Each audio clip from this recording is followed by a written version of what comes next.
Ah, yes, Mallorca. Mallorca is a beautiful island in the Mediterranean Sea. The north part of the island boasts some of the most beautiful hiking in the Mediterranean. One of the most popular hiking trails in Mallorca is GR221, which runs through the northern mountain range and its various villages from one side of the island to the other. It takes roughly around 10 days to complete. However, since we don't have that much time here, we will be hiking only the juiciest bit of this trail. Starting in Valldemossa, going up the beautiful Camí de S'Arxiduc, then going off the official GR221 and continuing along the peaks of the mountains all the way to the town of Sóller. This is not how the GR221 is normally hiked. The road from Valldemossa to Sóller would normally be a 2-day hike with a stop in the small town of Deia. However, ours is a custom route, a long and ambitious one. It borrows heavily from other, less traveled trails, which apparently exist according to AllTrails database. We will be skipping Deia and walking straight to Sóller, all the while enjoying every single peak of every single mountain on the way. But are the hypothetically breathtaking views worth the risks of walking on the roads less traveled? Or are we about to discover that we have bitten off a little more than we can chew, and are about to dive headfirst into an adventure with dangers and hazards that we have both severely underestimated? Well, it's been hiked by some idiots, so that's why it's marked. And that's where my GPS is taking me. Go this way, go this way. It's too narrow, it's too close to the edge there.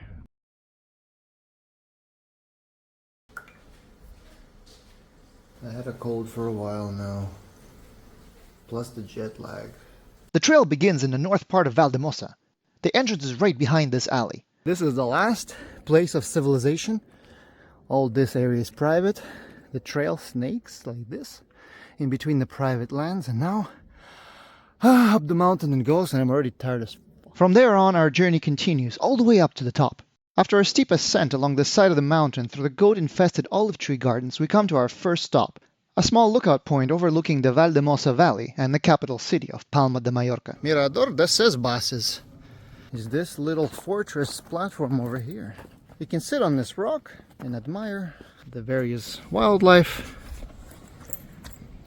However, it is at this point that the first signs of a much greater problems yet to come would start to show. Following the bigger road, we missed a subtle turn in the trail and began deviating off course. Never confidently go down when in fact you made the wrong turn and should have went up. This is where we deviated. Let's go back to that point and see. So that means we're back to this place again.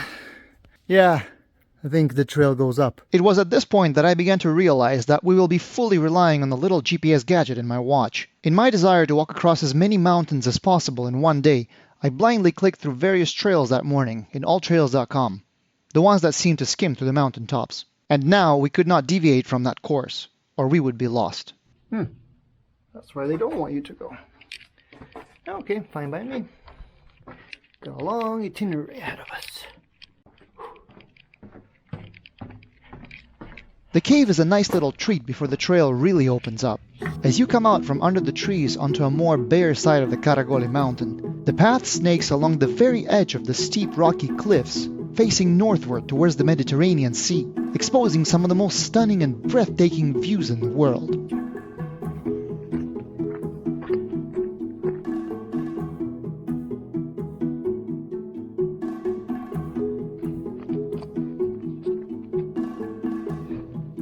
It's pretty cool.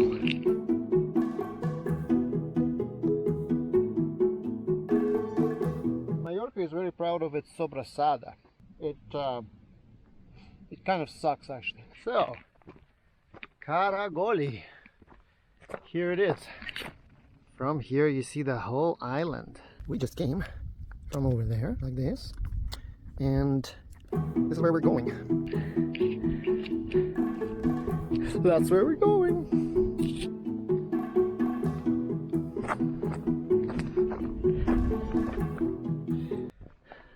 It doesn't matter. It doesn't matter where you point your camera. Everything is pretty. That, ladies and gents, is Deia. The small town of Deia lies just beneath the trail. However, from this position, there is no easy way to get there down the steep slope of the mountain. Usually hikers coming from Valldemossa would descend down the side of Mount Caragole, which we had passed a while back. The route that we planned required us to commit down the path that zigzags along the tops of these bare mountains. The only way out is going all the way to Soller, and so far the trail has been extremely well maintained. This was turning out to be one of the most pleasant hikes of our lives. However, the walk in the park was about to end. We are at the very top of all these mountains. The trail continues along the tops of these hills. Where do we go? Straight that way? Let's read. Strange though. I don't want to go back. Actually, I know where this leads. This leads into the river. But we're gonna turn, so it's okay. We now had to deviate from GR221 in order to continue towards Soller, and what we deviated to was a far less pleasant trail. So unpleasant, in fact, that within the first 5 minutes we came face to face with a wall of rock. My watch says that we're going the right way. Huh. So, up? There is a reason why GR221 is so popular. Its popularity invites more traffic, and hence more effort is made to maintain this trail and keep it safe and clearly marked, which in turn invites more people and makes the trail more popular. Yeah? No, actually, I don't know. By contrast, some of these less popular trails receive less traffic and are barely maintained. Some of them are not even trails at all. And of course, like in many such cases, this particular trail had to cut through private property. Oh wow, there is some walls here. So it says to go straight through this private property. Apparently it's okay. Even though they hunt and bullets fly through here, but Eventually, as we made our way further down the bare mountain top, the trail disappeared entirely. in GPS we trust. More and more we continued to rely on the little GPS gadget as we zigzagged through the maze of short vegetation covering the hilltop. So where's the trail? Maybe it's this. Maybe it's this? I don't know. Could be this. Is that it over there? However, the hike still remained quite pleasant as the route continued to present more and more breathtaking views of the mountains and the sea, as well as unusual nature and landscapes.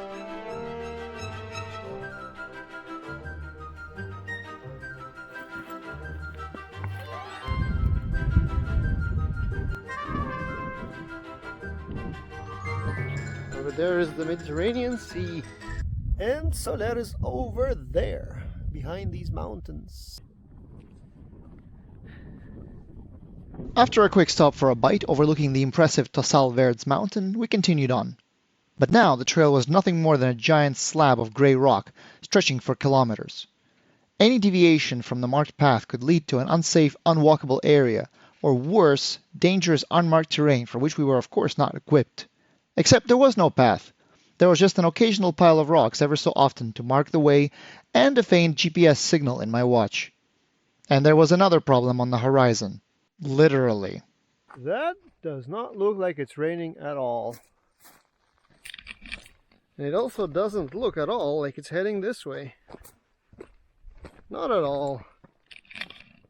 Look at how nice and blue over here.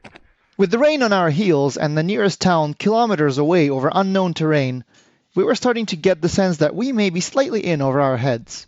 Our progress was slow, not only due to the difficult terrain, but also from constantly checking our GPS position, trying not to deviate from the recommended path. Other hikers have definitely walked here, as was indicated by the piles of stones that coincided with the GPX path my watch was displaying.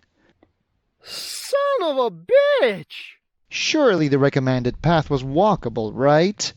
But were these hikers more experienced? And did they hike this route on a beautiful sunny day, when everything was dry? You can easily twist your ankle on some of these rocks and cracks. After numerous mistakes and deviations from the path, we finally left the rocky area and proceeded along, let's just say, greener pastures. Wow. That was a pretty stressful area over there. All rock. And you actually, if I didn't have this, I don't know what we would have done. Because we deviated like 10 times from the course already. We're deviating now. It's this way. And there's a storm coming. It's right behind us. We came from that peak over there that you don't see. That was brutal. It's still pretty brutal. Look at these rocks. There's no trail. Our penultimate stop before finally descending down to Soller was a peak called Puig de sa Galera. We're on a peak. I'm not sure what it's called, but over there is Port de Soler. It's a port. Down there is the town of Deia. As we enjoyed this last view, we were both tired and happy. Happy that the worst part of this hike was behind us. The worst part was only just about to begin.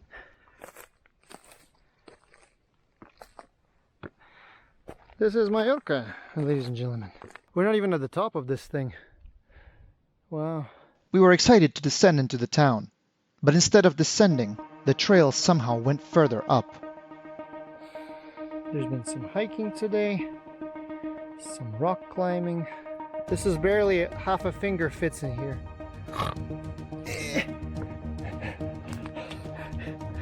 The trail continued to snake along the tops of the mountain range that extended from Galera towards the town. Its walls were vertical cliffs of rock, and its top was a slippery mess of boulders covered in tree roots and pine needles. What the fuck is this place? We're literally on the very edge. Neither this nor the valley below offered any clearly marked trail. We had little choice but to continue following the GPS route. Well, here's your trail now. This grueling path offered little room for error.